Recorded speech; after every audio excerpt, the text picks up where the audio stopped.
कार्यक्रम के पुण्यार्जक हैं श्री कंवरलाल जी महावीर प्रसाद जी, पाटनी, मदनगंज, किशनगढ़, राजस्थान।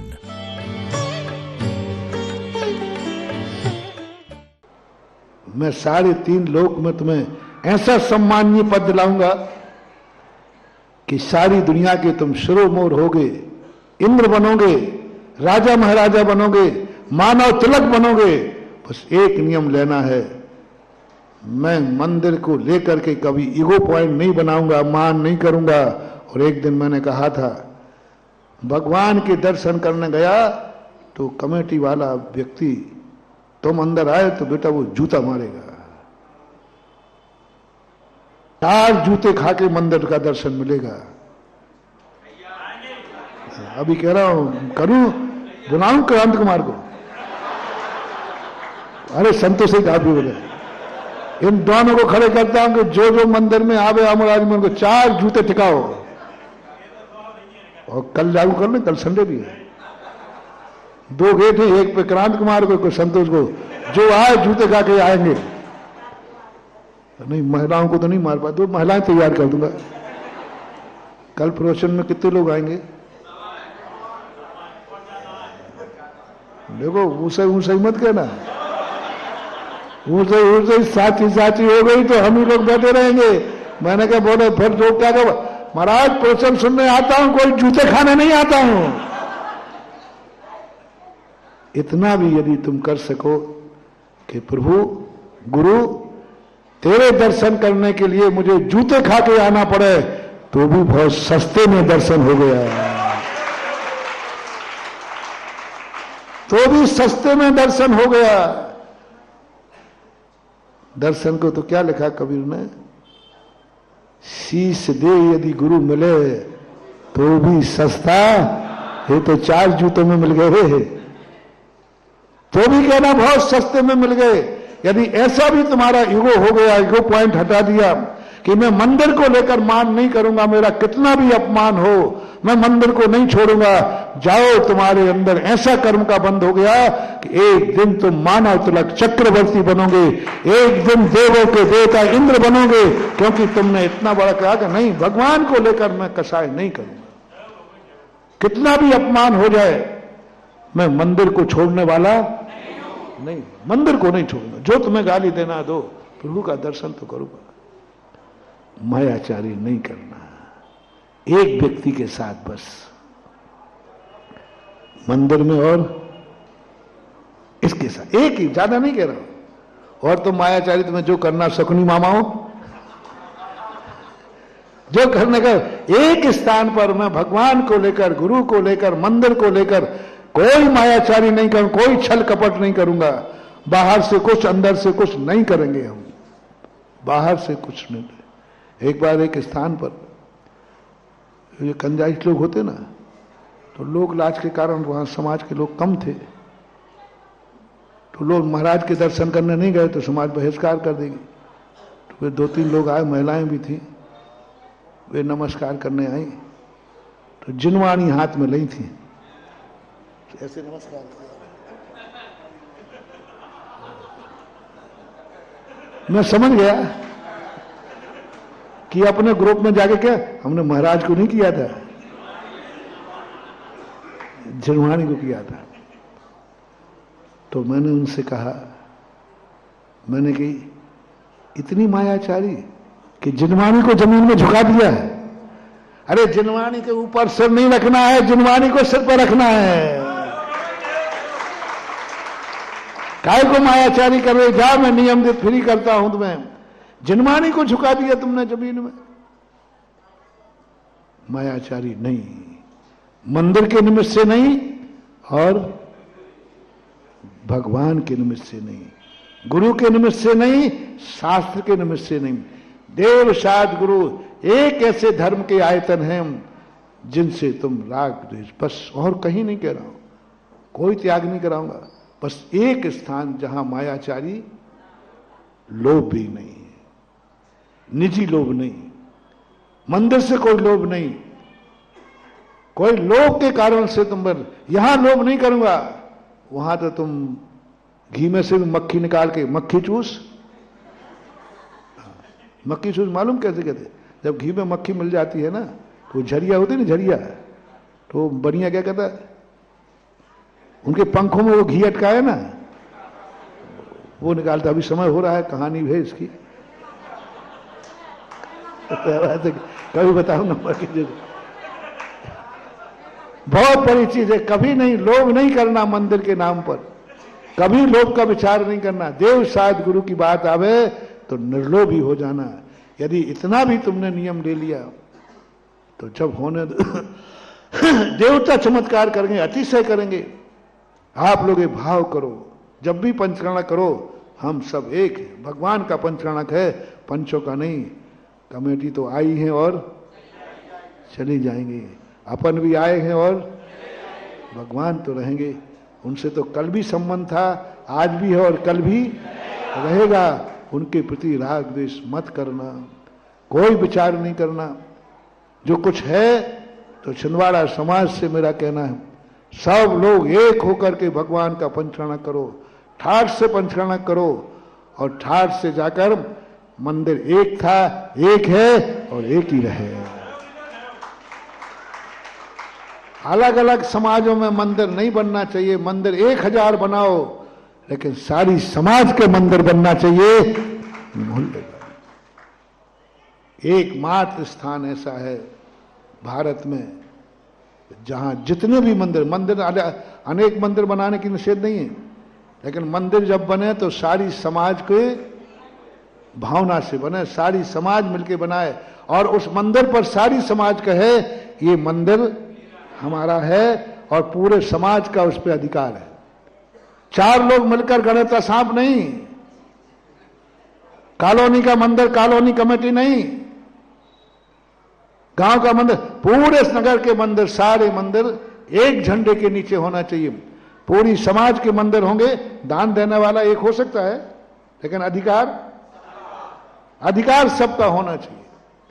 ये अलग अलग ढपड़ियां बन गई, अलग अलग मंदिर हैं। ये हमारी कॉलोनी का, ये गोपालगंज का, ये शनिश्री का, ये अंकुर कॉलोनी का, ये नेहा नगर का, और मुझे याद नहीं आ रहा। फिर आगे आओ, ये मोराजी का, ये गोराबाई का, अरे हाँ हाँ, ये गोराबाई का, ये कारेबाई का, ये चौधरबाई का, यहाँ बाइयां बहुत हैं। ये कटंगी बाई का, ये कटंगी बाई भी है। ये बाहुबली का, ये फिर और भी नाम लेते जाना। ये सुभाष नगर का, ये पगारा का, ये भाग्योदय का, और आगे है नहीं कुछ, नहीं आगे नहीं।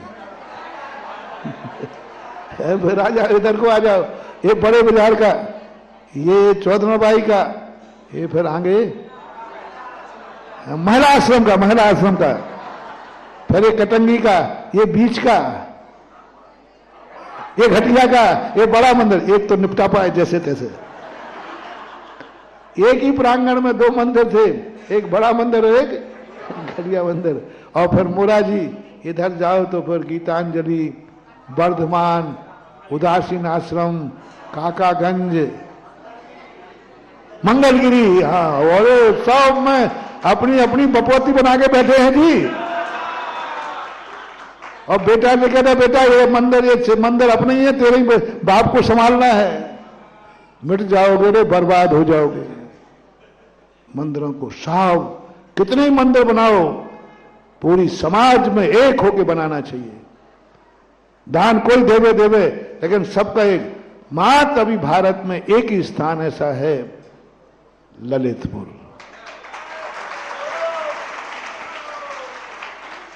एक तो वहां भी मारिच हो गए हैं, लेकिन 99% हर मंदिर की रजिस्ट्री दिगंबर जैन पंचायत के नाम है। हर मंदिर की। बड़ा मंदिर वहां भी है, अटा मंदिर वहां भी है, नया मंदिर वहां भी है, अभिनंदन वहां भी है, बाहुबली वहां भी है, डोणाघाट वहां भी है, पारसनाथ, सब वहां हैं। लेकिन रजिस्ट्री किसके नाम है? एक पंचायत के नाम है। एक पंचायत, जो भी मंदिर है सकल दिगंबर जैन समाज पंचायत का है। पंचायती उप समिति बनाती है, पंचायती प्रबंधक बनाते हैं। एक एक मंदिर में वहां ऐसी बात बनती है, देखते ही बनता है उन मूर्तियों को। एक ही छत्र यहां की हर संस्था भी, छोटी भी संस्था है, एक ही पंचायत। कुछ लोगों ने अपने व्यक्तिगत रूप से वहां भी शुरुआत हो गई, क्योंकि वो भी आजू बाजू का प्रभाव पड़ गया। वहां भी एक दो संस्थाओं में गणेता सांपों ने व्यक्तिगत अधिकार कर लिया है। लेकिन अभी भी 99% तो मैं अपने भक्तों से कहना चाहूंगा, दुश्मनों से नहीं कह रहा हूं, आज का प्रवचन भक्तों के नाम है, प्रतिदिन का ही है। कभी भी मंदिर को लेकर के अपन को राग द्वेष नहीं करना, मंदिर को लेकर कोई भाव नहीं करना। जब भी मंदिर बनेगा उस सब पर अपन को अच्छे भाव रखना है। तुम भी मंदिर बनाओ, ये भी बने, सब पूरी समाज मिलके बनावे, और पूरी समाज एक होकर के 1008 मंदिर बनाओ, कोई आपत्ति नहीं है। हर गली गली में मंदिर बनाओ, लेकिन बनावे कौन? सबका होना चाहिए।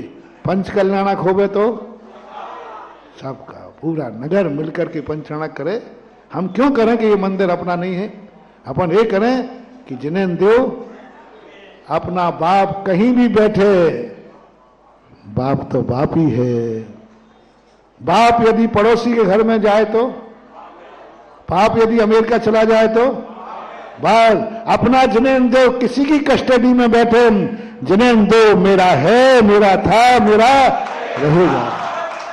और जिनेन देव का पंचकल्याणक किसी भी मंदिर का हो, वो पंचकल्याणक मेरे भगवान का पंचकल्याणक है, और मेरे भगवान के पंचकल्याणक में मैं नहीं पहुंचूं, ऐसा हो ही नहीं सकता, ऐसा हो नहीं सकता। इतनी उदारता यदि तुमने दिखा दी तो मान लो महानुभाव मंदिरों में अतिशय टपकेंगे। और तुम्हारे लिए मैंने कितना दे दिया? मात्र एक स्थान पर राग द्वेष नहीं। द्रव्य की बात कही अभी, द्रव्य की, मंदिर से राग द्वेष नहीं, गुरु से राग द्वेष नहीं, प्रतिमा से राग द्वेष नहीं, पंचकल्याणक से राग द्वेष नहीं, अभिषेक पूजन से राग द्वेष नहीं, दान देते समय राग द्वेष नहीं। ये मंदिर मेरा है, इसमें दान देना, ये मंदिर नहीं है, इसमें दान नहीं देना, ये भाव नहीं करना। दान देने का भाव आवे, दो ये नहीं कह रहा हूं, दान देने का भाव आवे तो मां जिनेन देव को देखना कि बस जिनेन देव का है, मुझे पात्र बनना है। कहां के पंचकल्याणक का बनना है? जब अपने मंदिर का होगा नहीं। क्या पता जब तक हम जिंदा रहेंगे यार, अभी मौका मिल रहा है। जिनेन देव का पंचकल्याणक है, पात्र बनना है तो बनो, दान देना है तो दो। और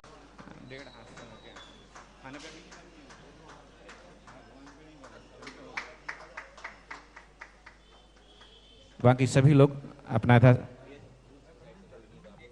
द्वितीय ओर से यदि कोई सांधारा करने का सौभाग्य प्राप्त करना चाहता है तो अभी भी यहां पर नाम प्रेषित कर सकता है, श्रावक श्रेष्ठी बनकर के जो भी सौभाग्य प्राप्त करना चाहता है। प्रथम ओर से जिन्होंने श्रावक श्रेष्ठी बनने का सौभाग्य प्राप्त किया है श्रीमती सरिता जी सत्येंद्र जैन, समस्त परिवार ने श्रावक श्रेष्ठी बनने का सौभाग्य प्राप्त किया है। और कोई नाम भी है क्या? अच्छा, श्रीमान सत्येंद्र जी जैन आरोग्यार्थम, सरिता जैन, चंद्रानी जी जैन, अनुभव जैन, नौकरी में सफलता हेतु आपने आगरा वाले, इसमें लिख देना है, वो थोड़ा पर्चा गलत हो गया, श्रावक सृष्टि है, आगरा वाले लिख देना, आगरा वाले। ओम ह्रीं श्रीं क्लीं ऐं अरहं पं वं हम शं तं पं वं वं वं वं हम हम शं शं तं तं पं पं झं झं झीं झीं छीं छीं द्रां द्रां द्रीं द्रीं द्रावय द्रावय नमो हते भगवते श्रीमते। ओम ह्रीं क्रूम अभिषेकार कश्य पापम खंड खंड जय जय दह दह पच पच पाच पाच। ओम नमो हम झम झीं झीं हम सम जम वम ह्राय शा छाम छीं छूं छें छैं छौं छं छा छवीं ह्रां ह्रीं ह्रूं ह्रैं ह्रैं हौं ह्रं ह्रा द्रां द्रीं द्रावय द्रावय नमो हते भगवते श्रीमते। ठा ठा श्रेष्ठी श्री सत्येंद्र कुमार, श्रीमती सरिता जैन आरोग्यार्थम, श्रीमती चांदनी जैन, सत्येंद्र जैन आरोग्यार्थम, श्रीमती चांदनी जैन अनुभव, अमरावाले समस्त परिवार, किशोर जैन प्रेरणास आरोग्यार्थम, वैभव सिंह, श्रीमती सोनाली दीपक, गणेश लाल राजावत, अनंत पायल, हेमराज वैशाली, विकास ललितपुर, प्रकाश चंद जैन आरोग्यार्थम, विमल कुमार जैन ग्वालियर, शीला जैन आरोग्यार्थम, पुष्पा जैन, भुजैन कुमार, रतन देवी, प्रकाश भाई, पुष्पा जैन, समस्त परिवार, पृथ्वी जैन, जबलपुर आरोग्यार्थम, बालचंद जैन, ताया नरियावली, निधि जैन, राघव रतन जैन, कटारिया, केकड़ी वाले, माइक जिसमें माइक मोटिया जैन, आगरा वाले, निर्मल जी मोटिया, आगरा निवासिना, समस्या परिवार, श्रीरस्तु, वृद्धिरस्तु, तुष्टिरस्तु, पुष्टिरस्तु, शांतिरस्तु, कांतिरस्तु, कल्याणमस्तु, स्वाहम एवं अस्माकं कार्य सिद्ध्यर्थम सर्वविघ्न निवारणार्थम श्रीमद् भगवत अर्थ सर्वज्ञ परमेष्ठी परम पवित्राय नमो नमः। श्री शांति भट्टारक पाद पद्म प्रसादा सद्धर्म श्री बलायुर आरोग्य ऐश्वर्याभिवृद्धि ब्रह्मचारी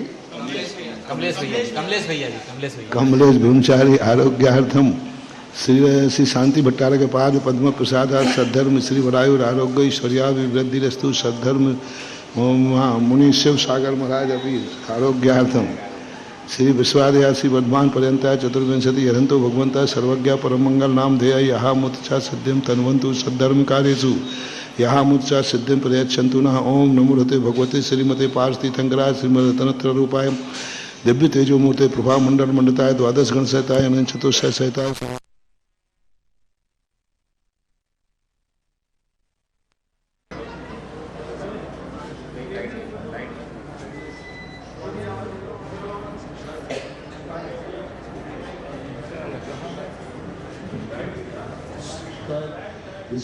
सावक साविका प्रमुख चतुसंगोप सर्वनाशनाय घाती कर्म शंकरा अजराय अभवाय सृष्टि श्री समस्त शांति धारा कत्रिनाम व्याधिम घिनंतु श्री जनाभिषेक पूजना प्रसादा सर्व सेवका नाम सर्वदोष रोग शोक भय पीड़ा विनाशनम भवतु। ओम नमो हते भगवते श्री प्रक्षिणा श्री दोष कर्मसाय दिव्य तेजो मूर्ते नमः। श्री शांतिनाथाय शांति कराय सर्वविघ्न प्रणाशनाय सर्व रोगा पृथुनाशनाय सर्व पर के क्षुद्रपद्र विनाशनाय सर्वारिष्ट शांति कराय। ओम ह्राम ह्रीम ह्रूम ह्रौराशिया उषा नमा सर्वविघ्न शांतिम कुरु कुरु तुष्टिम पुष्टिम कुरु कुरु स्वाहा। अभिषेक कारकस्य कामम छिन्नति कामम बलि कामम क्रोधम पापम वैरम चम अग्निवायु भयम सर्व शत्रु विघ्नम सर्वोपसर्गम सर्वविघ्नम सर्वराज्य भयम सर्व चौर दुष्ट भयम सर्व सर्प वृश्चिक सिंहादि भयम सर्वग्रह भयम सर्वदोषम व्याधि डाम्रम च सर्व परमंत्रम सर्वात्मघातम परघातम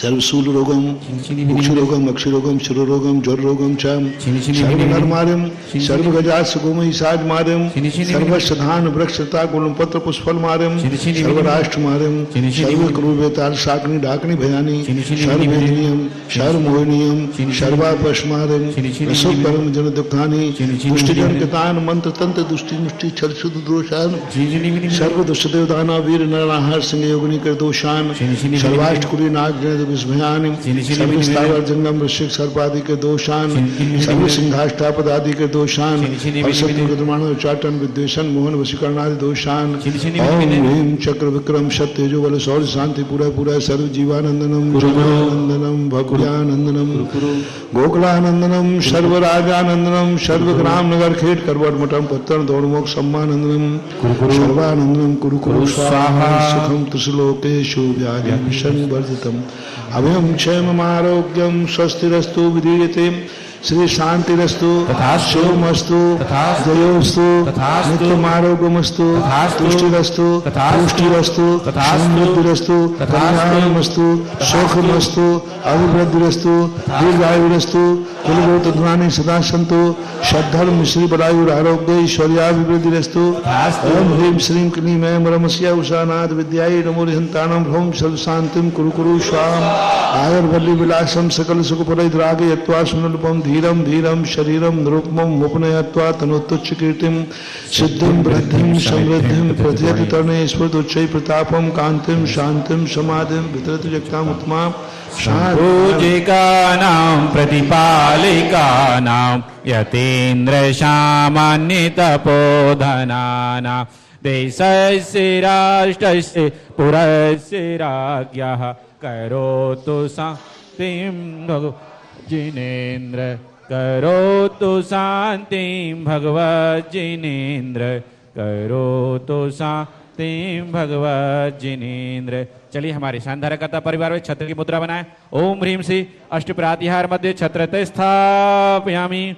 ओम ह्रीम श्री चवर लेंगे। ओम ह्रीम श्री अष्टप्रातिहार मध्य चवरद्ध स्थापयामि। अर्घ ले लेंगे। ओम ह्रीम शानधार अभिषेकांति विश्वादि विरांतेभ्यो नरकवत प्राप्ति अर्घ्यं वामदे स्वाहा। चलिए इत्याशीर्वादा परिपुष्पांजलि। मुकुट वहीं निकालना, आप यहां से नहीं निकालिए। ये है हमारे शानधारकर्ता परिवार।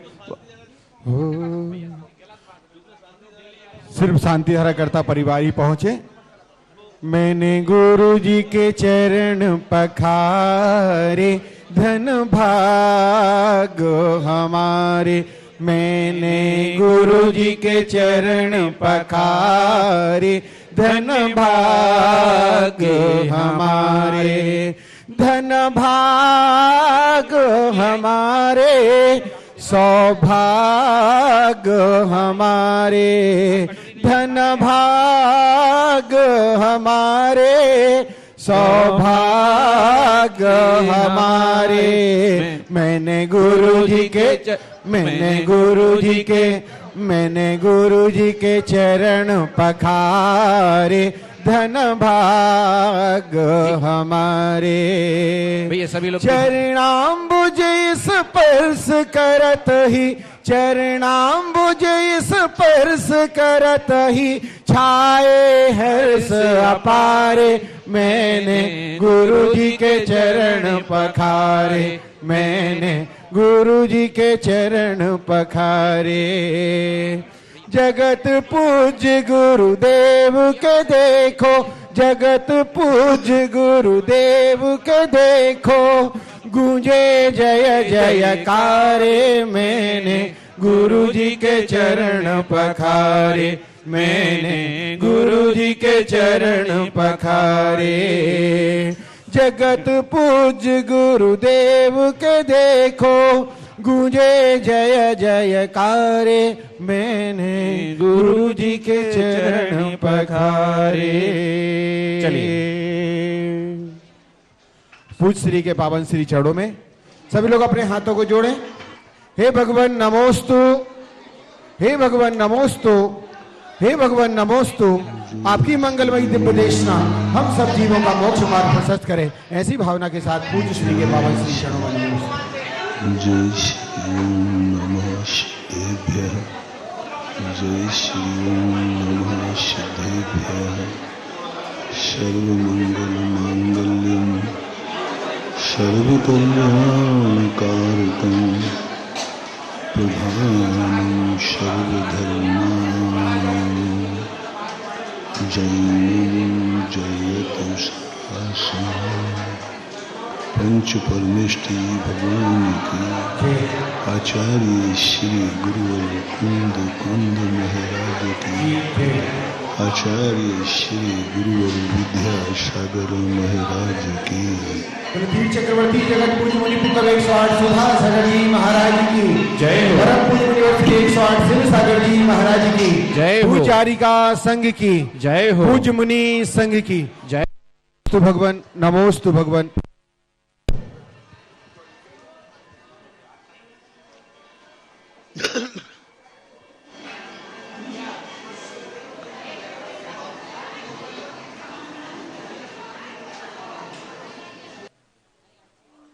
अपना प्रसंग चल रहा है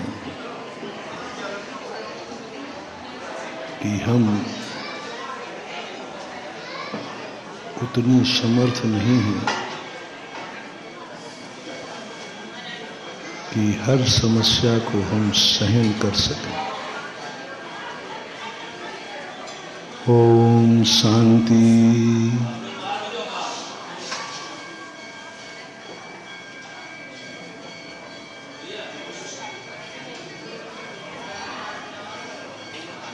दो भव्य आत्माएं जो कि इतनी सहिष्णु होते हैं कि उन्हें समस्या नहीं दिखती, समस्या में भी आनंद आता है। लेकिन सभी लोग नहीं होते। कल परसों मैंने पूछा था आप समस्याओं को, ये तो आप आशीर्वाद मांगना ही नहीं कि हमारी जिंदगी में कोई समस्या ना आवे, ये आशीर्वाद मांगने वाला अपने गुरु को, अपने भगवान को बदनाम करेगा,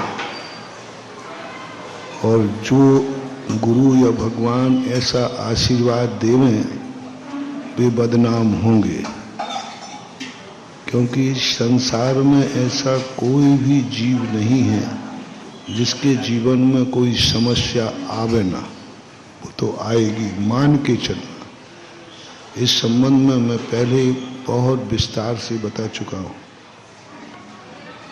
संसार में समस्या तो आएगी, ये 100% मान के चलना, 99 नहीं आएगी, कभी भी आएगी, ये भी मान के चलना। इस दुनिया में कोई भी चीज अच्छी नहीं है, हर चीज में कोई ना कोई बुराई छुपी है। और ये दुनिया, इसलिए तो दुनिया से वैराग्य होता है। दुनिया को छोड़ के क्यों जाते हैं महापुरुष? या संसार विषय सुख होता, तीर्थंकर क्यों त्यागे, काहे खो शिव साधन करते, संयम सो अनुरागे। क्यों छोड़ते संसार में भी अच्छा ही होता है। कहीं सुख की झलक होगी तो शायद कोई संसार को नहीं छोड़ता, सवाल ही नहीं है। सुख के लिए तो सब करते हैं, और संसार में जब सुख नहीं है तो छोड़ना तो पड़ेगा। और संसार में ये भी पक्का है कि संसार की कोई भी परिणति, कोई क्षेत्र अच्छा नहीं है, कोई काल अच्छा नहीं है, इस संसार में रहने वाला कोई व्यक्ति अच्छा नहीं है, यहां तक कि स्वयं संसारी व्यक्ति खुद अच्छा नहीं है। और जब खुद ही अच्छा नहीं है तो दुनिया के अच्छे की कल्पना करना व्यर्थ है। हमारे पास जो कुछ भी है वो भी गंदा है। मेरी आंखें, कान, नाक, ये सब कोई ना कोई गंदगी लिए बैठे हैं। इनको हम पवित्र कैसे माने? ये काम भी गंदा करते हैं और स्वयं भी गंदे हैं। इसलिए तो 12 भावना में कहा ना, अशुचि भावना में, नव द्वार वहें घिनकारी, असी देह करें किम यारी। पांचों इंद्रियां को नाली बना दिया, गंदगी बना दिया, घिनकारी पदार्थ बहते हैं इसमें से। इससे जब हमारी इंद्रियां अच्छी नहीं है, हमारा मन अच्छा नहीं है, हमारा ज्ञान भी अच्छा नहीं है, वो भी बुरी संगति में पड़ा है। कुंदकुंद भगवान ने कहा क्या करें हम, हमारा ज्ञान ही अच्छा नहीं है। जब हमारा ज्ञान ही बुरा हो गया तो अब हमें किसका सहारे पे जाए?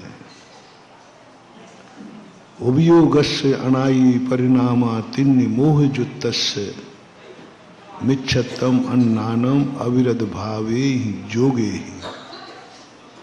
रोचनसार चारित्र चूल का। उभियोगस्य अनायि परिणामा तिन्नि मोह जुत्तस्य। हमारा खुद का उपयोग अनादिकाल से मिथ्या की संगति में, अविरति की संगति में, कसाय की संगति में, योगों की संगति में आकर के ये भी बिगड़ चुका है। जब अपना ही व्यक्ति बिगड़ जाए तो अब किससे उम्मीद करें? अपना ही दाम खोटा है तो परखैया को क्या दोष है? अपना ही दाम खोटा है, अपनी ज्ञान खोटा हो गया, अपनी इंद्रियां खोटी हो गई, अपनी किस्मत खोटी हो गई, और सारी दुनिया तो खोटी है ही। ऐसी स्थिति में क्या करें? अपन विगत दिनों इस संबंध में संसार के स्वरूप को समझ चुके हैं। कोई अच्छे की कामना मत करना, है ही नहीं दुनिया में। और जो त्रिकालिक शुद्ध हैं वे हमारे कोई काम के नहीं, कोई काम के नहीं। वे उदासीन हैं। धर्म अधर्म आकाश काल त्रिकालिक शुद्ध हैं, वे उदासीन हैं। और जो सिद्ध बन चुके हैं वे भी उदासीन हो चुके हैं। एक बार हमने कहा था, सिद्ध भगवान का ध्यान करने से हमें संकट को सहन करने की शक्ति आती है, लेकिन सिद्धों के ध्यान से हमारे संकट टलते नहीं। सिद्धों के ध्यान से हम अभाव में भी सद्भाव की जिंदगी जीते हैं, लेकिन अभाव को सद्भाव में नहीं बदल सकते। अब किसको करें, क्या करें? सहन करने की शक्ति है नहीं कि आने दो, कितने संकट आते हैं। तो अपना एक मोटिवेशन चल रहा है, उस व्यक्ति को मत खोजना जिसकी जिंदगी में कभी दुख ना आए हो। वो व्यक्ति तुम्हारे कोई काम नहीं आएगा।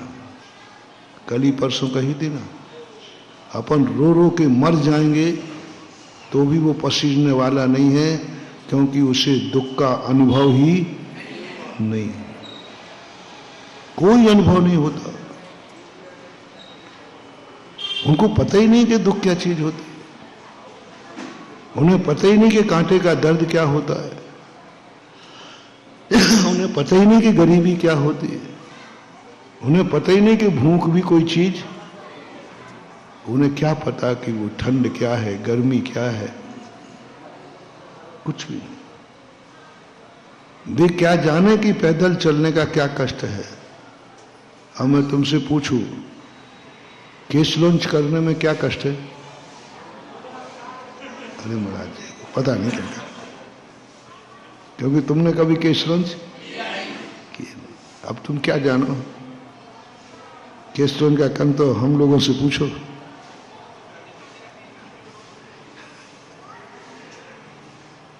तुम क्या जानो कि क्या अंतराय होता है, क्या उपवास होता है? कुछ नहीं जानते। इसलिए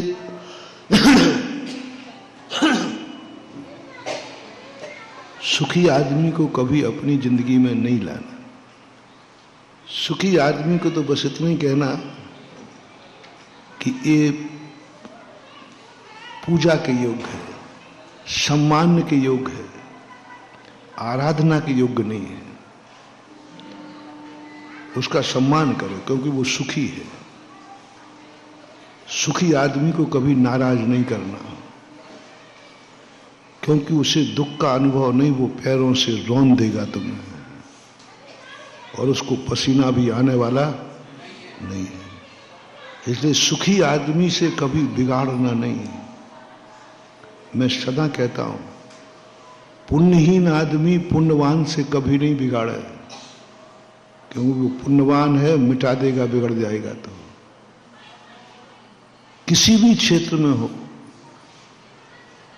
जो व्यक्ति तुम्हें लगे ये सुखी आदमी है, उससे बिगाड़ना नहीं, लेकिन उसके भरोसे कभी रहना मत।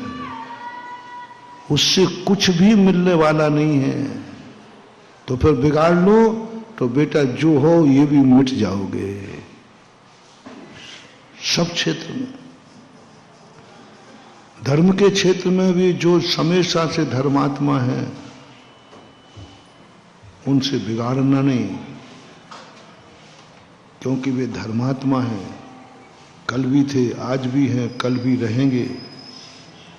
इनसे बिगाड़ना नहीं, इनकी जय बोलना, पूजा करना, नमोस्तु करना, सब करना, लेकिन इन धर्मात्माओं के भरोसे मत रहना, क्योंकि ये कल भी धर्म थे, आज भी हैं और कल भी। इनको अधर्म का स्वाद ही पता नहीं है, कुछ नहीं जानते, कुछ नहीं जानते। और ऐसे कोई महाराज हो जिन्होंने गृहस्थी में प्रवेश ही नहीं किया हो, गृहस्थी जानते ही नहीं हो,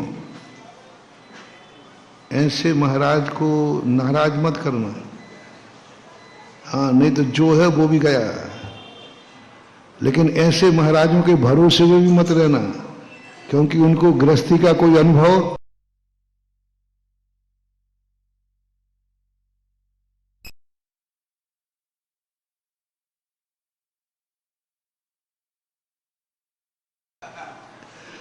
तुम्हें संसार में हम लोगों को ज्यादा आप देखना, कोई गृहस्थ से आया हो जिसने वो दुख उठाए हो, उन महाराज के पास थोड़े बैठ जाना, वे तुम्हारी बात बहुत गौर से सुनेंगे और उनको उनका चेहरा देखना, उनको भी दया आएगी। जैसे ये शिव सागर महाराज है ना, इनको सुनाना, अरे इनके पक्के अनुभवी है, अच्छे बुरे दिन सब देखे गृहस्थी कैसे चलती है, बच्चों को कैसे निपटाया जाता है, बच्चों की समस्याएं कैसे पूरी की जाती है, पत्नी की मांगें कैसे पूरी की जाती है, रिश्तेदारी कैसे निभाई जाती है, धंधा पानी कैसे किया जाता है। तुम सुनाना इनको, देखना हाँ बात सही कह रहे हो, और हमें सुना के देखना, गिलहरी क्या जाने बादाम का स्वाद।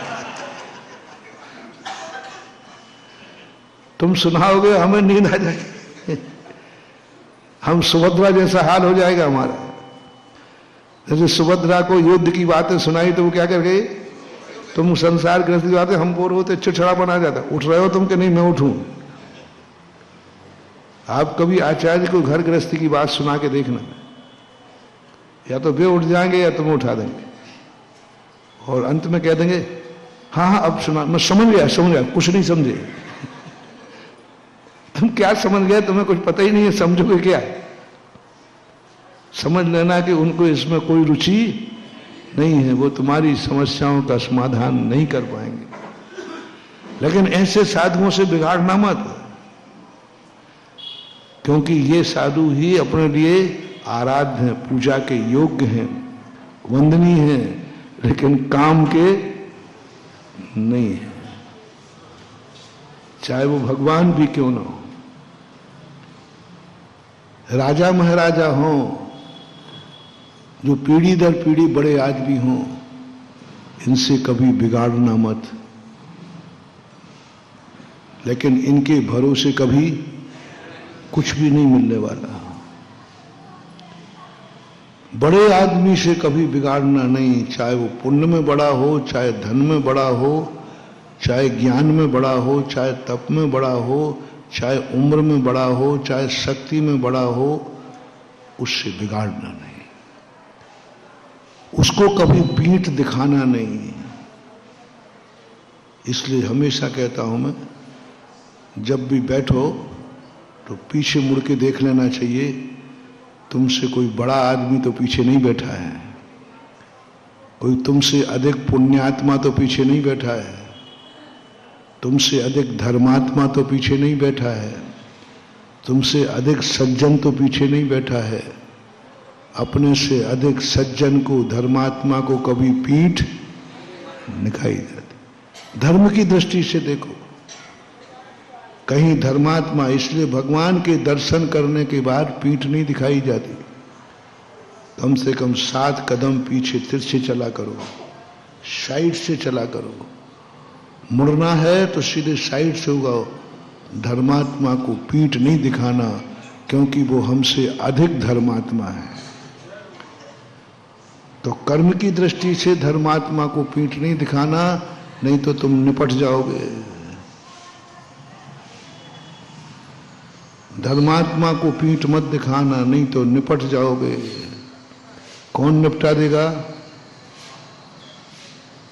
कौन निपटा देगा? कर्म। क्योंकि तुमने एक धर्मात्मा को पीठ दिखाई है, भगवान को पीठ दिखाई है।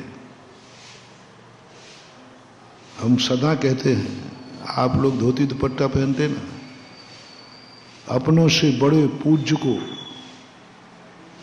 मंदिर में घुटनों से ऊपर, कंधों से नीचे गर्दन का नीचे का कोई हिस्सा कभी मत दिखाना।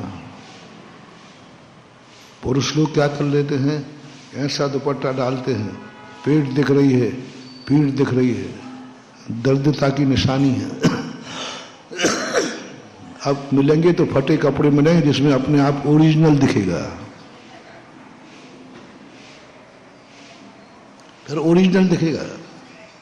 अभी तो तुम डुप्लीकेट था। हाँ, भगवान के सामने हमेशा पेट, पीठ, जानू, हृदय ये सब ढके हुए होना चाहिए, यहां तक कि सिर भी ढका हुआ होना चाहिए। आप ग्रस्त हैं, कपड़े उतारो तो अच्छी तरह उतारो।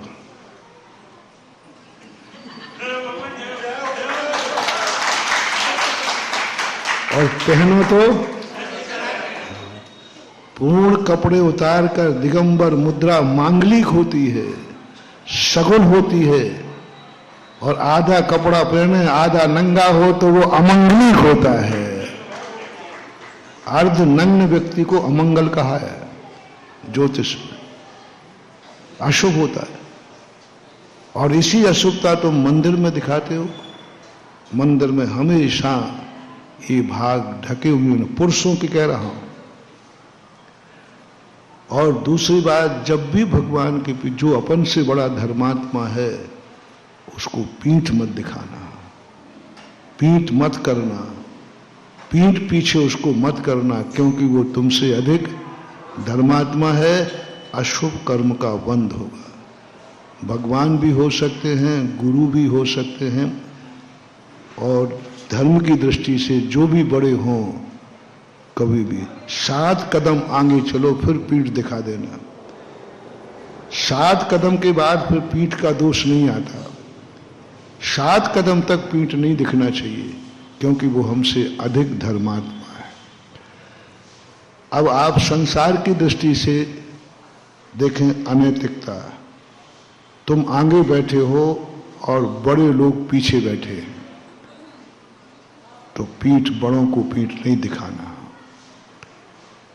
क्योंकि बड़ों को पीठ दिखाने से अनैतिकता होती है, असभ्यता मानी जाती है। तीसरी, कोई व्यक्ति तुमसे ज्ञान में बड़ा है, उसको पीठ मत दिखाना, तुम्हारी बुद्धि नष्ट हो जाएगी।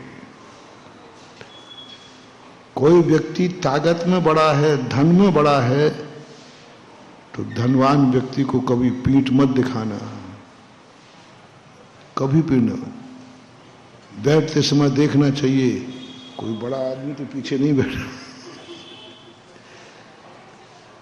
इसलिए आप लोगों की यहां परंपरा है, बड़ा आदमी आए तो उसको सब आगे स्थान देते, आओ साहब आगे बैठो। अरे नहीं नहीं, अरे आप कहाँ, मैं कहाँ।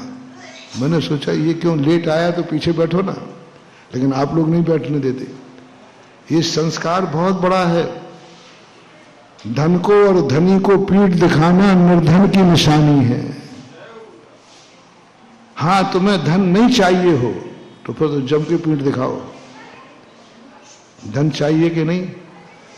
धर्म और धर्मात्मा को पीठ नहीं दिखाना, धन और धनी को पीठ मत दिखाना, क्योंकि वो तुम्हें चाहिए है। तुम बड़े बनना चाहते हो कि नहीं? हाँ, तो बड़े को पीठ, जो तुम चाहते हो वो जिसके पास है उसको पीठ मत दिखाना, उसके सामने अहंकार मत करना, उसके सामने हैकड़ी मत करना, क्योंकि तुम चाह रहे हो और वो उसके पास है, उसको आगे करो। इसी को बोलते हैं सत्कार पुरस्कार। सत्कार पुरस्कार आता है। जो हमसे किसी भी क्षेत्र में बड़े हैं वो हमारे लिए सदा सत्कार के बराबर। किसी भी क्षेत्र में बड़े हों, बस तुमसे बड़े होना चाहिए। उम्र में बड़े हैं तो भी क्या करना चाहिए? सत्कार पुरस्कार करने। आइए साहब, खड़े हो जाइए। जिस चीज में जो हमसे बड़ा है उसका वेलकम करने से हमारी ऊंचाइयां बढ़ती हैं, हमारा उच्चगोत बढ़ता है, यशस कीर्ति बढ़ती है। हमने उसका सम्मान नहीं किया, हम सम्मानी बनने का बीजारोपण कर दिया। अपन समझते हैं कि हम क्यों सम्मान करें, नहीं, उसका सम्मान नहीं करना। उसका सत्कार करने से हम सम्माननीय हो जाते हैं, हमारा पुण्य बढ़ जाता है। प्रणते उच्चई गोत्रम, अपनों से अधिक पुण्यवान का जितना विनय करोगे उतना ही तुम्हारा पुण्य बढ़ेगा, यशस कीर्ति बढ़ेगी। और पुण्य में ऐसी प्रकृति आएगी कि आज तुम सम्मान कर रहे हो, कल सारी दुनिया तुम्हारा सम्मान करेगी। ये सम्मान किससे मिलता है? भगवान के। भगवान नहीं देते हैं सम्मान। भगवान को जो अपन सम्मान देते हैं साधारण चीज नहीं महानुभाव। भगवान के प्रति जब भगवान को अपन सम्मान करते हैं, नमस्कार करते हैं, उच्च गोत्र का बंध होता है। भगवान जब रथ यात्रा में चलते हैं, वेदी से भगवान उठे, जब तक भगवान भ्रमण करेंगे हम बैठेंगे नहीं। ओहो, महान पुण्य का बंध। भगवान के साथ, गुरु के साथ जुलूस में चलना बहुत बड़ा। किसी व्यक्ति का कोई सम्मान नहीं कर रहा हो, लो मैं एक बहुत अच्छा तुम्हें शगुन दे रहा हूं, कोई तुम्हारा सम्मान नहीं करता हो, कोई तुम्हारी पूछ नहीं करता हो, बस तुम एक नियम ले लो कि जो जिस क्षेत्र में मेरा सम्मान नहीं हो रहा है, उस क्षेत्र में जो आगे निकल गया हो, तुम उसका सम्मान शुरू कर दो। 6 महीने बाद लोग तुम्हें जय जिनेंद्र करने लग जाएंगे। 6 महीने करके देख लीजिए, प्रैक्टिकल बता रहा हूं। अभी उदाहरण भी दूंगा प्रैक्टिकल का। तुम जानते हो कि मेरा कोई सम्मान नहीं कर रहा है। किस क्षेत्र में? किस क्षेत्र में? क्षेत्र आप सुन लीजिए, मैं मंदिर का क्षेत्र सुनता हूं। तुम धर्म करते हो फिर भी तुम्हारा सम्मान नहीं हो रहा है। तुम धर्मात्मा का, जो धर्मात्मा है उसका तुम वेलकम करना शुरू कर दीजिए। मंदिर से भगवान जब रथ यात्रा में निकले, भगवान को अपने सामने उठाइए, आंखों के सामने, अपने सामने, दरवाजे पर पहुंचने पर नहीं, अपने सामने लीजिए। जब तक भगवान चलते रहेंगे मैं भगवान के साथ रहूंगा। देखो कैसा यशस कीर्ति नाम कर्म का बंध होता है। नहीं भाई, मैं अभी नहीं बैठूंगा, मैं घर नहीं आऊंगा, मेरे भगवान अभी सड़क पर हैं। त्रिलोकीनाथ सड़क पर हैं और तू घर में है, जा तेरा बेड़ा गर्क हो जाएगा। नीच गोत्र का बंध होगा। महानुभाव, प्रसंग आया है तो आप एक मोटिवेशन ले लें, जलूस निकालें ही नहीं। भगवान की रथ यात्रा निकालने की जरूरत नहीं है। बहुत बड़ी गलती करते हो आप लोग रथ यात्रा निकाल के, बहुत बड़ी गलती करते हो, मत करो। और रथ यात्रा से जितना लाभ है, हजारों पूजाएं कर लेना, हजारों भक्ति कर लेना, वो पुण्य बंद, वो यशस कीर्ति बंद नहीं होगी जो जलूस निकालने से होती है। और ये निश्चित समझना, जिस चीज से जितना अधिक लाभ है, यदि उसमें चूक हो जाए तो उससे उतनी बड़ी हानि। साइकिल से लाभ कम है तो गिरने पर, और प्लेन से लाभ ज्यादा है तो नुकसान भी। हर चीज में देखना, जिस एक मोटिवेशन बना लो, जिस चीज से लाभ ज्यादा हो उस चीज से नुकसान भी। तो सबसे ज्यादा रथ यात्रा में नुकसान है, क्योंकि रथ यात्रा सबसे ज्यादा अच्छी, महत्वपूर्ण है आपके लिए। इसलिए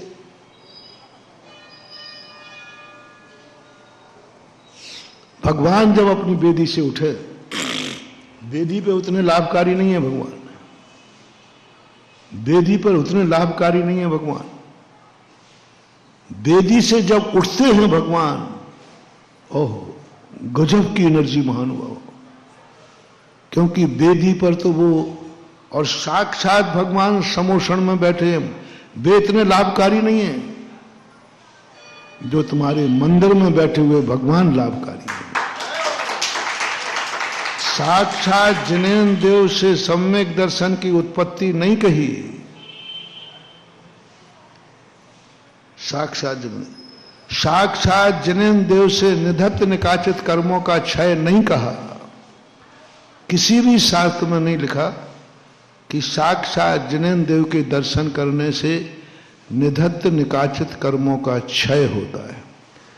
निधत्त निकाचित कर्म वो कहलाते हैं जो बंधने के बाद कितना भी प्रयास करो, तपस्या करो, कोई मुनि बन जाओ, वो तो अपना फल देंगे ही टले। ऐसे निधत्त निकाचित कर्म साक्षात भगवान के दर्शन से नहीं कटते।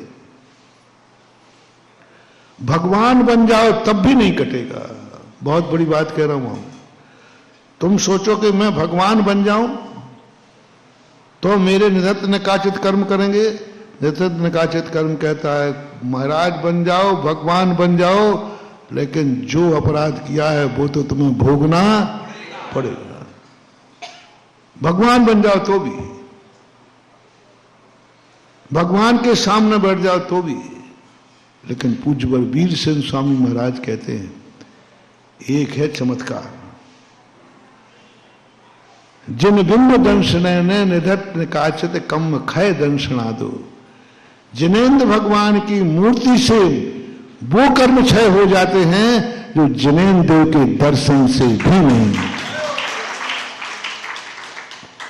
तो दो में से यदि एक का दर्शन मिले, आपको कह रहा हूं, मुझे नहीं, मैं तो दो में से एक मिलेगा तो मैं तो भगवान को पकड़ूंगा, क्योंकि मुझे निधत्त निकाचित कर्मों का क्षय नहीं करना। मैं तो सहन करने का हौसला रखता हूं। मैं इन कर्मों मर्मों से डरने वाला नहीं हूं। इसलिए मैंने कहा था जब मेरा अशुभ आदि कर्म का कभी उदय आता है तो मैं कभी भगवान को पुकारता नहीं हूं। मेरा नेचर है अच्छे दिनों में भगवान का नाम लेता हूं। जैसे दुख का दिन आया तो भगवान से कहते भगवान आप शांति से बैठो, आज न माला नहीं फेरूंगा। बोले क्यों? आज दुख का दिन है। तो भगवान भी सोचता है माला जब फेरेंगे जब सुखी करना है, तो वो जल्दी सुखी कर देता है।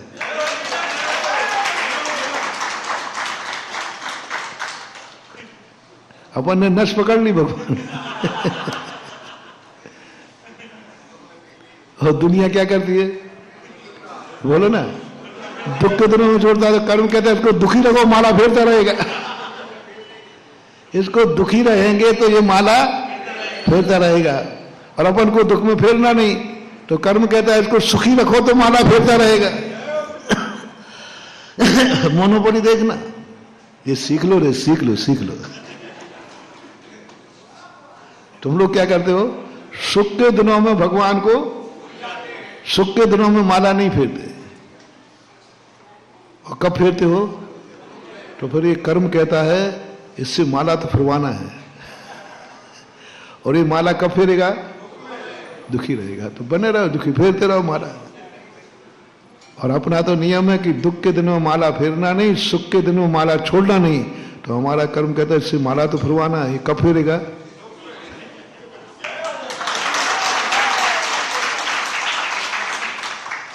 इसलिए कहा है दुख में सुमरन सुख में करे न कोई, और जो सुख में सुमरन करे तो दुख। सुख के दिनों में करना सीखो। सैद्धांतिक कई कारण हैं, लेकिन आज जो मैं मोटिवेशन दे रहा हूं, सुख का दिन दो भगवान को, सुख का दिन दो नमोकार मंत्र को, सुख का दिन दो गुरुओं को, सुख का दिन दो धर्म को, और धर्म में तुम सुख का दिन बोगे तो फसल भी तुम्हारी सुख की आएगी। ये खेत हैं, ये मंदिर खेत हैं, प्रभु खेत हैं, पूजाएं खेत हैं, गुरु खेत हैं, नमोकार मंत्र खेत है। इसमें सुख के दिन बोया करो। कौन सा दिन? जब बहुत सुख का दिन हो वो मंदिर में जाओ, तुम्हारे घर में, तुम्हारी जिंदगी में सुख की खेती लहराती रहेगी। और तुम क्या बोल रहे हो? दुख के दिन क्या भैया, क्या बात है? अरे भैया श्री महावीर जी जा रहा हूं। क्यों? अरे भारी दुख है भैया, क्या करें। अब दुख के दिन बोते हो तो बस दुख बना रहता है, फेरते रहो, माला चलती रहेगी।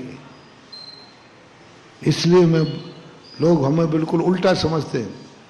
महाराज जी कहते हैं सुख के दिन में धर्म करो, दुख के दिन में धर्म करो, नहीं करो तो चलेगा।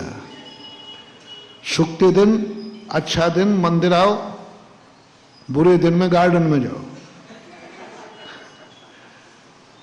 अमीर लोग सब मंदिर में आ जाओ, कम हियर, और गरीब लोग सब होटलों में जाओ 1 जनवरी को। जो गरीब हो वो गार्डन में घूम सकता है। किनके लिए गार्डन? फिर से करो, गरीबों के लिए। और मंदिर किनके लिए?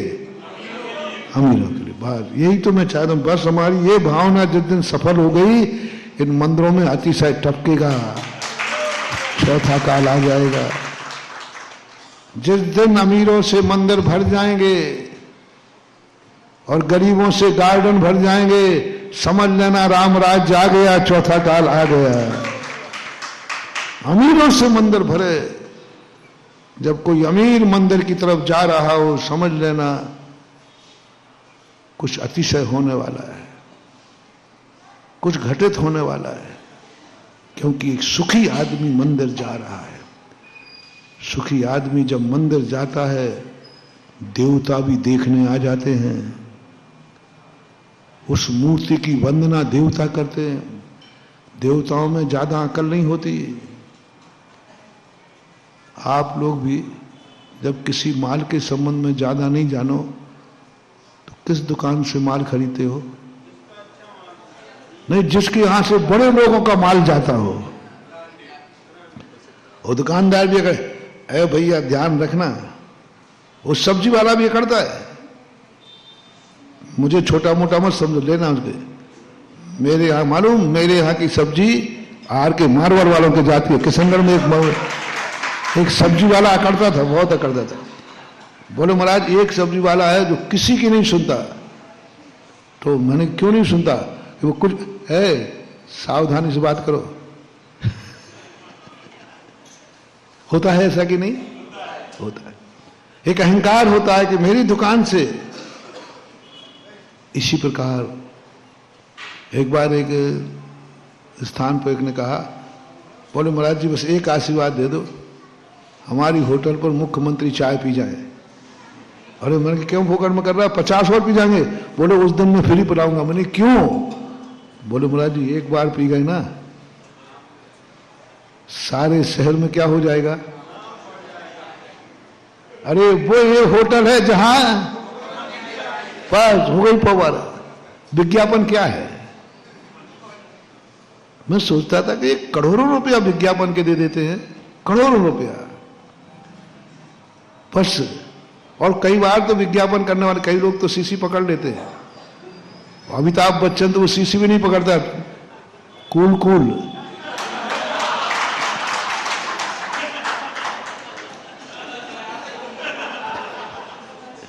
यूं मैं पेपर में देख लेता हूं। विज्ञापन में चाहे सीसी टेबल पर रखी हो, आज यूं खड़ा है और उसको देख ही लिया, अरे ये वो तेल है जो, तुम बुद्धू हो, तुम कुछ नहीं जानते। तुम उस तेल के संबंध में कुछ भी नहीं जान रहे। तुम तो अमिताभ बच्चन को जान रहे हो, इतना बड़ा आदमी ये तेल लगाता है। बस वो तेल बेकार था, लेकिन अब तुम घासलेट तेल भी लगा लोगे यदि अमिताभ बच्चन लगाए तो। किसी दिन यदि अमिताभ बच्चन लगाए कि मैं प्रतिदिन घासलेट तेल लगाता हूं, तो आप देखना कल से 2-4 दिन लगाना शुरू कर देंगे। अरे घास, चुप रहो जी, ये बुरा तेल अमिताभ बच्चन लगाता है। सारे विज्ञापन जितने हीरो हीरोइन बड़े लोग होते हैं ना, ये सब विज्ञापन से करोड़ों रुपया कमाते हैं, क्योंकि लोगों को मालूम है कि वह व्यक्ति इसको कर रहा है, ये वही नहीं है। ये हमारे यहां भी है, धर्म क्षेत्र में भी है। जिस भगवान को कोई नहीं पूछता है, कोई नहीं जानता है, जिनेन्द्र भगवान मिलेक्स खंड में बड़े रथों में, कोई नहीं जानता, एक होगा पुतला, एक होगा कोई 100 पीस का। जैसे उस मूर्ति के सामने चक्रवर्ती गया और जैसे ही नमस्कार किया, सारे मिलेक्स खंडी कहते, अरे ये तो कोई बहुत बड़ी मूल्यवान चीज है। जिसको 6 खंड के 32,000 राजा मुकुटबद्ध नमस्कार करते हैं, वो आज इसके सामने झुक रहा है। ओहो, ये जरूर चक्रवर्ती से, और उस मूर्ति के सामने जो हाथ नहीं जोड़ रहे थे मिलेक्स खंडी, वे चक्रवर्ती के कहते ही सारे सम्यक दर्शन का प्राप्त हो गए, साष्टांग नमोस्तु करने लगे। लोग कह रहे, अरे करो, कौन है? अरे देख रहा क्या है, चक्रवर्ती कर रहा है ना, देख। अब देखो, एक बड़े आदमी ने, लाख समझाओ मिलेक्सी नहीं समझ सकते, लेकिन एक बड़े आदमी ने नमस्कार किया, हजारों मिलेक्स खंडियों ने नमस्कार कर लिया। एक बड़े आदमी, विज्ञापन मान नमस्कार ही किया है। जैसे वो तेल का या किसी भी चीज का विज्ञापन बड़ा आदमी हाथ में लेके दिखा देता है, तो वह करोड़ रुपया जरूर विज्ञापन का दिया, लेकिन कई करोड़ उससे कमा। ऐसे यहां भी है बंधु, बड़े आदमी कोई भी स्त्रोत शुरू किया, मनुष्यों से सुनिएगा, भक्ता मारा प्रणति मोल मणि। तुमसे कहा कि भाई आदिनाथ भगवान पूजा क्यों करूं, क्या दिख रहा है इनमें, क्या दिख रहा है? बोले मूर्ख लोग हैं, ऐसे नहीं मानेंगे। तो मानसिंह आचार्य महाराज कहते, देखो अभी ये लाइन लगाएंगे, अब महाराज जी आप बुला रहे हो ना, तो लाइन लगाएंगे, बस एक सौधर्मेंद्र को नीचे उतार दो, और वो जैसे ही आदिनाथ को नमस्कार करेगा, अरे ये तो फक्कड़ दिख रहा था, ये तो इतना बड़ा विष्णु है जिसे सौधर्मेंद्र भी नमस्कार करता है। दुनिया को प्रभावित करने के लिए एक महत्वपूर्ण और मूल्यवान व्यक्ति को चाहिए, आगे करो, सब पत्ता झाड़ के बिक जाएगा। इससे हर स्त्रोत में नमस्कार कर गया है देवताओं से। मुनिराज की महिमा बताई, गरीब रोज को नमस्कार करते हैं।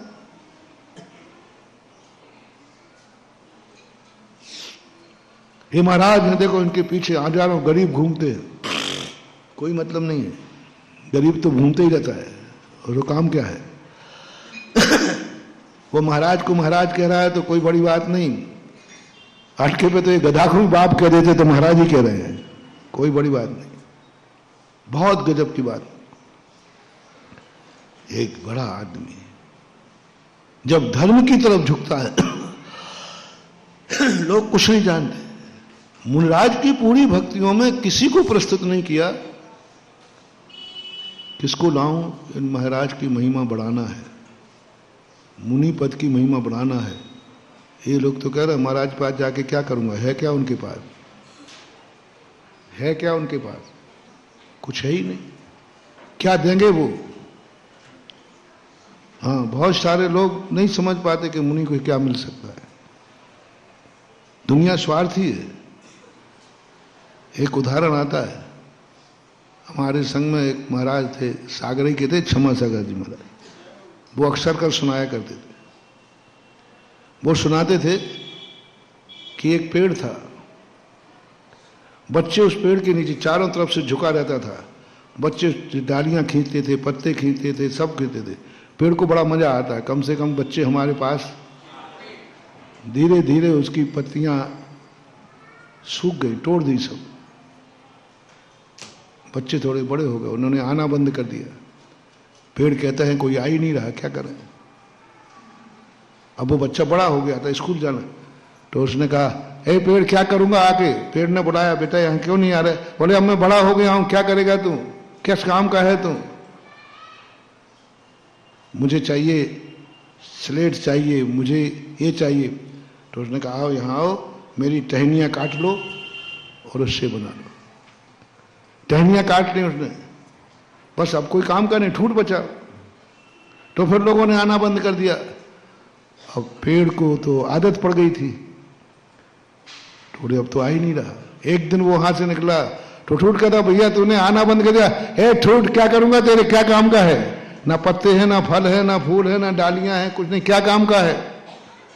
फिर कहता भैया आ जा, ले तू मेरा तना काट ले और तू अपनी नाव बना ले, पलंग बना ले, फर्श बना ले, लेकिन आ जा तू। उसने आया, पेड़ को काट दिया। दुनिया नहीं मानती। जैनियों की बात कर रहा हूं। जैनियों को जिनेंद्र भगवान में अतिशय नहीं दिखता, चमत्कार नहीं दिखता। क्या है इनके पास? बीतरागी है, आशीर्वाद तक देते नहीं। हमें जो चाहिए वो इनके पास है ही नहीं। तुम्हें क्या चाहिए? हाँ, जैनी लोग जैन मंदिर में भगवान को शक्तिहीन मानते हैं। कुछ नहीं इनके पास है ही नहीं, दिख ही नहीं रहा। बालक किनके पीछे दौड़ता है? जब उसको कुछ दिख जाए कि इनके पास कुछ है, नहीं है तो वो छोड़ देता है। पशु किनके पीछे दौड़ता है? आप थोड़ी सी घास ले लेना और घास फेंक देना, पशु गए फल जल, क्या काम का है? पशुओं के लिए यही दिखता है, क्या काम का है क्या इसके पास? बालकों को यही दिखता है, क्या है किसके पास, अब बचा क्या है? दुर्योधनों को यही दिखता है, अब कन्हैया के पास बचा क्या है? सब तो मैंने ले लिया। दुर्योधन जब कृष्ण जी के पास गया ना, तो क्या ले लिया? सब ले लिया। अब दुर्योधन हंसता है, बोले अब क्या बचा है इसके पास? अर्जुन को क्या मिलेगा? निहत्था। क्या है इसके पास? अब कुछ पता नहीं, चक्र उठाएगा नहीं। 11 अक्षौणी सेना मैंने ले ली, अब क्या बचा इसके पास? क्या बचा इसके पास? दुर्योधन छोड़ के आ गया और कहता मरने दो उसको, क्या करेगा वो? अर्जुन चाहिए, पांडव बुद्धि चाहिए। अर्जुन से जब कहा मांग लो, क्या मांगते हो? बोले अब मांगना क्या है, जो बचा है वह मेरा है। तो क्या बचा? बोले आप बचे हो ना। मैंने इस बार कई बार प्रवचन दिया, चतुर्मास में भी दिया था। कोई महान शक्ति को देखकर हमें आपसे कुछ नहीं चाहिए, मुझे आप चाहिए। किसी वस्तु के बीच में से लग जाए, समझ लेना तुम बालक हो, तुम पशु हो, तुम दुर्योधन हो। क्या कहा? रिपीट करो, अब आपने मुंह से करो। किसी महाशक्ति से शब्द आ गया, तुम ही दुर्योधन हो, तुम ही बालक हो, तुम ही पशु हो। से चाहिए। और आज बोलो, से शब्द चल रहा है कि नहीं? भगवान से तुम्हें मतलब नहीं है। भगवान नमोकार मन से मतलब नहीं, नमोकार मन से। गुरु से कोई मतलब नहीं, गुरु से। बाप से कोई मतलब नहीं, बाप से। मम्मी से कोई मतलब नहीं, बेटा से कोई मतलब नहीं, पत्नी से कोई मतलब नहीं। इधर तुम भी यही लगा लेना। कोई चीज पुरुषों को बोलना तो महिलाएं बड़ी महाराज जी पहली बात तो आप हर चीज पुरुषों पे घटाते और आप देखते ही उन्हीं की तरफ हो। हम लोग क्या बेफालतू बैठे? नहीं, तुम लोगों को एक गॉड गिफ्ट है, भगवान ने दी, कुदरत से मिली, गॉड गिफ्ट है। तुम ये तो बेटा जब पढ़ेंगे, LLB LLM करेंगे तब वकील बनते हैं। तुम 4वीं पास हो तो भी वकीलन भाई। मास्टर है तो, डॉक्टर है तो, ओ ये गॉड गिफ्ट, बिना पढ़े लिखे। लेकिन तुम कितनी वकालत बन जाना, वकील बन जाना LLM करके, पति कभी वकील नहीं कहलाएगा। लेकिन वकील यदि पति है और पत्नी बिल्कुल मूर्खानंद है तो भी वकीलन भाई। वो गॉड गिफ्ट है, इसलिए हम इनको कहते हैं, तो वो तुम्हें तो गॉड गिफ्ट में मिली। इनको लगा लेना, से लगा रहे हो आप लोग, और से शब्द ही दुर्योधन की निशानी है। तुम्हारा पेड़ से भी से है, इस पेड़ से हमें क्या मिलेगा, और से हट जाए तो उखाड़ के, से पेड़ से क्या मिलेगा, पानी है पानी से क्या मिलेगा, हवाओं से क्या मिलेगा, सूरज शाम में से लगा दिया है, और ये से ने ही सारी दुनिया को दुर्योधन बना दिया है। से ने दुर्योधन बना दिया। महानुभाव, कर सको तो से हटा दो। से वाला कभी जिनेंद्र भगवान की भक्ति नहीं कर सकता, जिनेंद्र भगवान को नहीं पहचान सकता। दिगंबर जैन गुरु को से वाले दूर भाग जाएंगे। तुम वहां भागोगे जहां तुम्हें से दिखेगा। बोलो, सबसे ज्यादा दूसरे लोग तुम्हारे जिनेंद्र को मानते हैं कि सबसे ज्यादा जैनी लोग दूसरों को मानते हैं? आप देख लेना, सब जगह एक ही बात हो रही। कितने मुस्लिम हैं जो हिंदू धर्म को हिंदू मंदिर में जाते हैं, और कितने हिंदू जैनी हैं जो पीर पर जाते हैं, मजार पर जाते हैं। वो नहीं जाते। ऐसे जैनियों में सबसे ज्यादा जैनी गृहीत मिथ्या दृष्टि होते हैं। सबसे ज्यादा जैनी जिनेंद्र भगवान की उपेक्षा करते हैं, क्योंकि वो जानते हैं यहां से क्या मिलने वाला, क्या मिलने वाला वहां मिलता है, भले मिले या ना मिले। एक स्थान की घटना थी कि एक व्यक्ति, वो बहुत झाड़ा लगाता था, लोगों की प्रसिद्धि थी, पर जैनियों को नहीं करता था। और जैनी उसके घर में पहुंच जाए झाड़ा, तो पूरे घर को धुलवाता था वो। जैनियों को बड़ा बुरा लगता था, पहले तो भगा देता था, यदि आ भी गया तो वो धुलवाता था। लोग एक बार जैन गए, भैया हम कोई अछूत नहीं है कि तुम आते। बोले ध्यान रखना, बस चले तो मैं तुम्हें डंडे मार मार के निकालूं। एक दिन लोगों ने कहा, भैया कि बात क्या है, क्या बात है, हम लोगों के प्रति घृणा क्यों है इतनी? बोले घृणा, तुम मेरे पास क्यों आए हो, क्यों आए हो? बोले आपके पास मंत्र है, शक्ति है, तुम ये मान के आए हो? लो, जिस शक्ति को तुम छोड़ के आए हो वही शक्ति मेरे पास है। जिस शक्ति तुम्हें बाप से मिली, जन्म से मिली, पीढ़ी से मिली, जिस नमोकार मंत्र को तुम कुछ नहीं समझ रहे हो, मैं उसी नमोकार मंत्र से झाड़ा लगाता हूं। इसलिए मैं तुम्हें आगे लगे, सबसे बड़ा दुश्मन है मेरे मंत्र का। जो मंत्र मेरे सिद्ध है उसी मंत्र को ये पीठ दिखा के आया है, उपेक्षा करके आया है, और जो मेरे मंत्र का दुश्मन है वो मेरा दुश्मन है। तुम उस नमोकार मंत्र को छोड़ दिया, उस नमोकार मंत्र में तुम्हें कुछ नहीं मिला, तो मेरे पास नमोकार मंत्र के अलावा कुछ नहीं है। मुझे एक दिगंबर मुनि ने नमोकार मंत्र दिया था और उसकी महिमा बताई थी, पर मैं तब से नमोकार मंत्र का लगा था। ये हालत है। सबसे ज्यादा जैनियों में जैन धर्म की उपेक्षा होती है, यहां कुछ मिलते ही नहीं। जैनी सबसे ज्यादा दुर्योधन बन रहे हैं, पशु बन रहे हैं। पांडव बनो रे पांडव। दुर्योधन ने से लगाया, श्री कृष्ण से जो लेना था वो, अब क्या बचा था? तो अर्जुन कहते हैं नहीं, पांडव क्यों महान हैं? क्योंकि उन्हें श्री कृष्ण से नहीं चाहिए था, श्री कृष्ण चाहिए था। से नहीं जीतोगे जिंदगी में, जिससे से लगाया है से हटा दो। शुरू करो घर से। मुझे माँ बाप से कुछ नहीं चाहिए, आगे बोलो, नियम करो।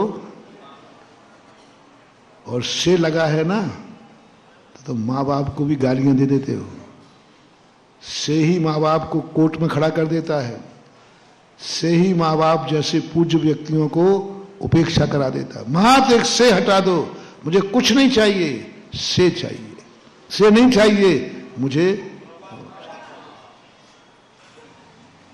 इसी प्रकार परिवार के हर रिश्ते, मुझे भाई से नहीं चाहिए, बोलते जाओ। शायद कर तो नहीं पाओगे, शायद मुंह में से निकल जाए तो बात है। मुझे भाई से नहीं चाहिए, मुझे पति पत्नी से नहीं चाहिए, मुझे बेटे से नहीं चाहिए, मुझे अब कह दूं, मुझे भगवान से नहीं चाहिए, मुझे गुरु से नहीं चाहिए, मुझे नमोकार मन से नहीं चाहिए। भाग जाओ पांडवों, तुम्हारी विजय निश्चित है। एक ही बात अर्जुन ने कही, मुझे आप चाहिए, आपसे मुझे कुछ नहीं चाहिए। अर्जुन तू बावला है, क्या करेगा मेरा निहत्थे का, मुझ निहत्थे का मैं क्या करेगा तू? सेना तो वो ले गए, अब क्या बचा तेरे पास? उन्होंने कहा नहीं, मेरे भैया धर्मराज हैं, आपसे नहीं चाहिए। दो प्रसंग आए महानुभाव।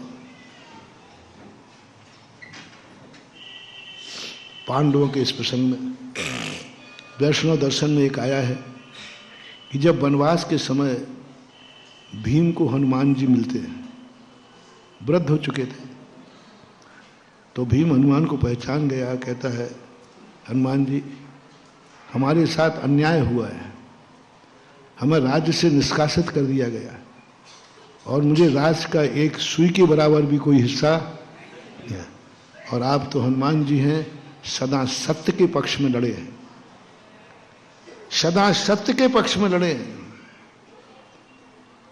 तो मेरी आपसे विनती है कि मेरा साथ दो। हनुमान कहते हैं भीम, इस समय मैं स्थित प्रज्ञ हूं,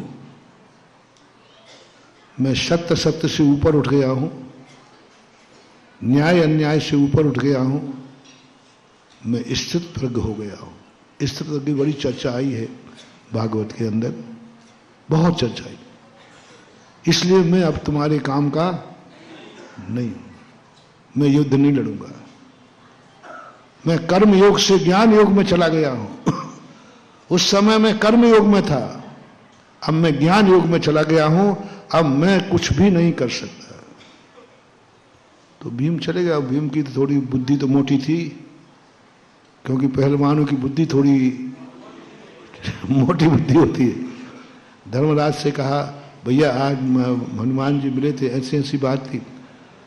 बोले तू उनको छोड़ के आ गया? बोले क्या काम के थे वो? वो क्या काम के थे? धर्मराज कहता क्या काम के थे? बजरंगबली क्या काम के थे? चल चल। और धर्मराज गए और धर्मराज ने क्षमा मांगी, बोले बजरंगबली क्षमा करना, हमारा ये भीम थोड़ा मोटी बुद्धि का है, आप कुछ नहीं करना। हनुमान जी कहते धर्मराज मैं कोई काम में नहीं आऊंगा युद्ध में, आपको कोई काम नहीं कराना। छोटे आदमियों एक नियम ले लो, बड़ों से कोई काम मत कराना, बड़ों से कोई काम मत कराना। मुझे आपसे, मेरे रहते हुए आप काम करोगे, मेरे रहते हुए आप युद्ध लड़ोगे? नहीं, बस आप चलिए, तो मैं क्या करूंगा युद्ध में, आप जो कुछ करना हो करिए। अंत में हनुमान जी ने कहा ठीक है मैं ध्वजा में बैठ जाऊंगा, लेकिन ध्यान रखना तू मरेगा तो भी बचाऊंगा नहीं, मैं शस्त्र नहीं उठाऊंगा कुछ भी। धर्मराज कहता ओ भाग्य, मैं मरूंगा तो कम से कम तुम्हारी साक्षी में तो मरूंगा। क्या गजब, क्या धर्मराज कहते। धर्मराज ने कहा नहीं बजरंगबली आप हो तो मैं हार ही नहीं सकता। नहीं नहीं बजरंगबली, मैं मरूंगा तो कम से कम आपके सामने मरूंगा, आपके देखते हुए मरूंगा, आपकी छाया में मरूंगा। इतना तो सौभाग्य तुम मुझे दे सकते हो, जीतने का सौभाग्य नहीं दे सकते हो तो कम से कम हारने का सौभाग्य तो दे सकते हो। मैं तुम्हारे सामने हारूंगा? जिंदा रहने का तुम्हारे पास कोई भाव नहीं है, मुझे जिंदा नहीं, कम से कम मैं तेरे सामने मर सकूं, ये सौभाग्य तो दोगे? जिंदा रहने का सौभाग्य तुम दोगे नहीं, क्योंकि कर्मयोग छोड़ चुके हो। तो कम से कम एक कर लो कि मैं तुम्हारे सामने मर सकूं, ये सौभाग्य तो तुम्हें मेरे लिए मिल जाए। हनुमान ने कहा ठीक। और फिर वो एक भजन गाते हो ना, मेरी हार नहीं हो सकती, है ना, ऐसे कोई भजन है, तेरे होते मेरी हार नहीं सकती, और हार हुई तो मैं तो क्या, मैं तो दुनिया से हारा हूं। दुनिया तेरे ही से पूछेगी कि तेरे खेवटिया होते हुए इसकी नाव क्यों डूब गई, क्या जवाब देगा? आगे तू निपटना, मैं तो मर जाऊंगा। बहुत सोच होता है महानुभाव, बड़े आदमी से मत सोचो, ये कोई काम के नहीं है। हनुमान जी कोई काम के नहीं थे। आइए, जितने बेकाम के थे सब पांडव के पक्ष में थे। श्री कृष्ण जी निहत्थे थे, अब युद्ध में उनका कोई, और हनुमान जी भी निहत्थे थे, वे कोई काम के नहीं। और जितने जितने काम के थे वे सब, लेकिन जीत किसकी हुई? बस से नहीं था। दुर्योधन के पास सब कुछ था, लेकिन उसके पास से था, और पांडव के पास कुछ नहीं था पर से भी नहीं था। मुझे आपसे नहीं चाहिए, आप चाहिए। मैंने एक बार कहा था, एक पौधे को भी यदि आप लगाओ, पौधे से भी एनर्जी मिल जाएगी तुम्हें। बस ये भाव मत करना इस पौधे से मुझे क्या मिलेगा। मुझे इस पौधे से कुछ नहीं चाहिए, मैं इस पौधे को फलता फूलता देखना चाहता हूं, बस इतना ही कर लेना, प्रैक्टिकल कर लेना। मुझे कुछ नहीं चाहिए, ना इससे पत्ते चाहिए, ना छाया चाहिए, ना फल चाहिए, बस मैं तो इसको, मुझे तो पेड़ चाहिए, बस हरा भरा देखना चाहता हूं, मुझे कुछ नहीं चाहिए इससे। अरे ये पेड़ कोई काम का नहीं, ना पत्ते काम के, ना फूल काम के, ना फल का, कुछ काम के नहीं। बोले मुझे कुछ चाहिए ही नहीं, मुझे तो बस आप 6 महीने एक ऐसे पेड़ को लगा लीजिए जिससे तुम्हारा कोई स्वार्थ नहीं हो, बस एक ही, मुझे इससे नहीं चाहिए, यह चाहिए। उस पेड़ से आपको एनर्जी मिलना चालू हो जाएगी। आप जिस दिन घर में लेट आओगे वो तड़प जाएगा और तुम्हें एनर्जी देगा। तुम जहां रहोगे वो तुम्हारी कुशल की क्षेम की रहेगा। तुम लेट आए, पेड़ प्रार्थना कर रहा है, मेरा मालिक सकुशल हो, मेरा मालिक सकुशल आ जाए, वो तुम्हें दुआ देगा। अपने आप निकलेगी से, मन नहीं है उनका, अपने आप निकलेगी दुआ, क्योंकि तुमने उससे नहीं चाहा है, उसको चाहा है। मुझे कुछ नहीं चाहिए। हर चीज में तुम ऐसा विस्तार कर दो। चाहत उसे नहीं कहते हैं जिससे कुछ मिलता है, चाहत उसे कहते हैं मुझे से नहीं चाहिए, वह वस्तु चाहिए, वह व्यक्ति चाहिए, इसका नाम है चाहत। से यदि लेते हो तो वो तो व्यापार है, वो तो सब करते हैं। कुछ कौन सी वस्तु है ऐसी दुनिया में जिसमें से तुमने से हटा दिया हो? महानुभाव, प्रयास करो, अभ्यास करो। जैसे कल मैंने कहा था, कोई एक स्थान रखो, वो अभी प्रसंग बाकी है, आज प्रसंग आ गया। कोई एक दुनिया में बताओ जिसके पीछे से तुम से हटा दो, से हटा दो। बस मैंने इतना तक तुम्हें दे दिया, एक गमले का पौधा, एक गमले का पौधा लगा दो जिसके सामने तुम से नहीं लगाओगे। बस देखो तुम्हारी दुआएं, देखो तुम्हारे जीवन में क्या घटित होता है। अप्रत्याशित घटनाएं घटेंगी, मात्र वो घटाएगा जिससे तुमने से हटा दिया है। और सामने उदाहरण है पांडवों का। कितना कठिन युद्ध था, पांडवों के पास क्या था? कुछ नहीं। तारश्री किस तरफ थे? द्रोणाचार्य, कृपाचार्य, कर्ण, सेना, सब कुछ था। पांडवों के पास कुछ नहीं था महानुभाव। बस उन्होंने एक ही बात सोची, जो हमारे महान महात्माएं हैं, हमें उनसे नहीं चाहिए, हमें वह चाहिए। लो, हो गया। हो गया काम।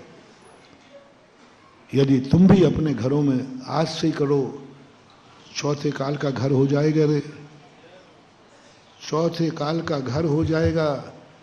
आज घर में हर व्यक्ति एक ही बात कहेगा, हमें एक दूसरे से कुछ नहीं चाहिए, हमें एक दूसरा चाहिए। बाप बेटा दोनों नियम ले लें आज, मुझे माँ बाप से कुछ नहीं चाहिए, माँ बाप चाहिए। यदि ये तुमने कर लिया, जाओ मैं तुम्हें वरदान का रास्ता बताता हूं, एक दिन तुम्हारे माता पिता तीर्थंकर होंगे, एक दिन माता पिता नाभिराय मरुदेवी जैसे होंगे, एक दिन तुम्हारे माता पिता चक्रवर्ती होंगे, एक दिन तुम ऐसे माता पिता की गोद में खेलोगे जिन्हें सारा जगत पूजेगा। मात इतना, मुझे माँ बाप से, रिपीट करो, माँ बाप से कुछ नहीं चाहिए मुझे, बस हो गया कल्याण तुम्हारा। मुझे कुछ नहीं चाहिए, मुझे माँ बाप चाहिए। घरों में शुरू करो, घर से शुरू करो। ये बाप बेटे से, बेटा मुझे कुछ नहीं चाहिए मुझे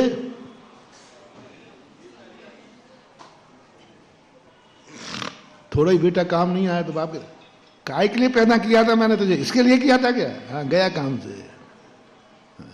धृतराज कहेंगे ना धृतराज बनो और ना दुर्योधन। भाई भाई से भी करो, भाई मुझे कुछ नहीं चाहिए, मुझे तो भाई चाहिए। रिश्तेदारी में करो, मुझे रिश्तेदारी से कुछ नहीं चाहिए, बोलो ना, मुझे रिश्तेदार चाहिए। और दोनों और कर लो आपसी में, मुझे बोलने में नहीं आ रहा है। तुम कह दो ना जल्दी से। आज पत्नी से क्या कहोगे? मुझे कुछ नहीं चाहिए, मुझे तेरी जैसी लक्ष्मी चाहिए, बस कुछ नहीं चाहिए। अब आप बोल दो थोड़ा सा, अच्छा लगे। हाँ, बोला ना देने वाली कौन सा सुख दे दो का रोटी बाना और लगा देगा। अरे ऐसे तीर मारती है ऐसे। अब कैसे तीर मारती है तो तुम खाए बैठे हो, हम तो कहीं कहीं कह रहे हैं। हमें तो कब पता चला जब तुम लोग आगे थे, महाराज जी ऐसी सुनाती है ऐसी, बिल्कुल वो अर्जुन के तीर तो कम पहने रहते हैं। थोड़ा बोलो तो सही है कि नहीं? कौन सा सुख दे दो, और तुम भी कम नहीं हो। जब झगड़ा होते है तो तेरी मां ने कौन सी जन्नत दे रही है, कौन सी बख्शीद लिख दी, ऐसे कुछ कहते हो। तेरी मां ने मुझे कौन सी बख्शीद लिख दी। मत करो रे भाव, मत करो मत करो, सब कुछ मिट जाएगा, सब कुछ मिट जाएगा। मत दो लहना के क्या दिया है तुमने, कौन सा सुख दिया है। कुछ नहीं चाहिए हमें, हमें आपसे कुछ नहीं चाहिए, मुझे आपसे। करके देखो ये, करके देखो ये। भवांतरों में तुम ही बनोगे राम, ये बनेगी सीता, मिलेंगे राम सीता। कैसे मिलती हैं ऐसी पत्नियां और कैसे मिलते हैं ऐसे पति जिन्होंने अपनी जिंदगी में एक ही बात सोची, मुझे से नहीं चाहिए, मुझे तो आप चाहिए। कल्पना करो भैया, थोड़ा शेयर करना। यदि घरों में ये हो गया तो वो लोग घर क्या हो जाएंगे? मुझे नहीं दिखता कोई स्वर्ग जाएगा, मुझे नहीं दिखता स्वर्ग जाएगा कोई। हर व्यक्ति एक ही आनंद लेगा, मेरा घर ही। कितना सा ज्यादा मैंने कोई कठिन तो नहीं बनाया, नहीं मैंने 1-1 करोड़ के दान का नहीं कहा,